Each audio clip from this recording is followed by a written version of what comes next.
and I try to be positive and really calm, especially when the Ethiopian, I'm not sure which competitor kind of came back to me, and I like felt like I could hang on her for a minute, but I had done a lot of work early on, so I think I paid for it.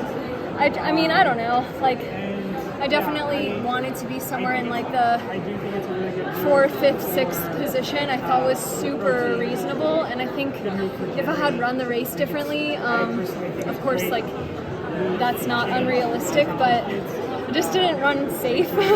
So I don't know. When they go out that hard, what's your initial reaction? You're like, all right, I'm going to stay back, but then you end up in the front of the chase pack. Well, so yeah, I actually got out kind of slow in the first 100, and at that point the damage was already done.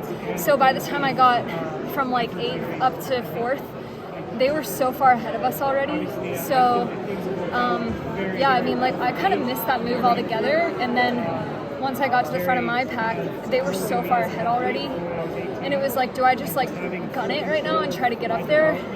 And I knew that wasn't right. It was just a weird race in a way, like, or at least where I was sitting was a really weird position. Again, like, if I think I had been a little bit safer and like just kind of sat in the chase pack, it might have been differently. It might have played out differently. Like, who knows? But like, I knew when I was doing it, like, you're not running for 5th right now. I don't know. So yeah.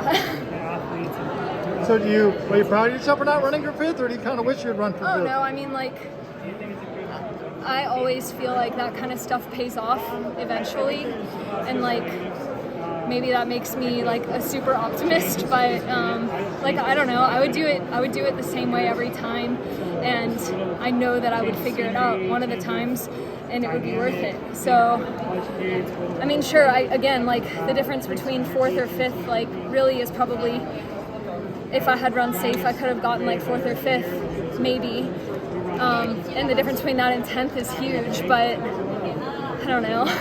It's hard to, like, it's like an intrinsic thing, and it's hard to just be like, I'm gonna sit in the back of the chase pack and try to win this other race that's happening inside of the race.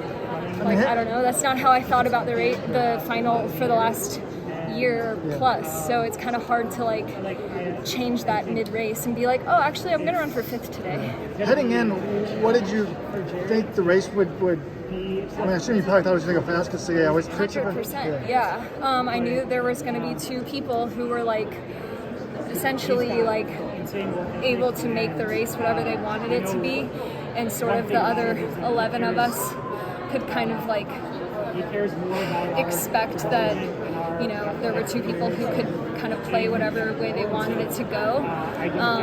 But I didn't think that in the first 200 meters we would be like 20 meters from 3rd place. Yeah, it was like happened really fast. So what's next for you?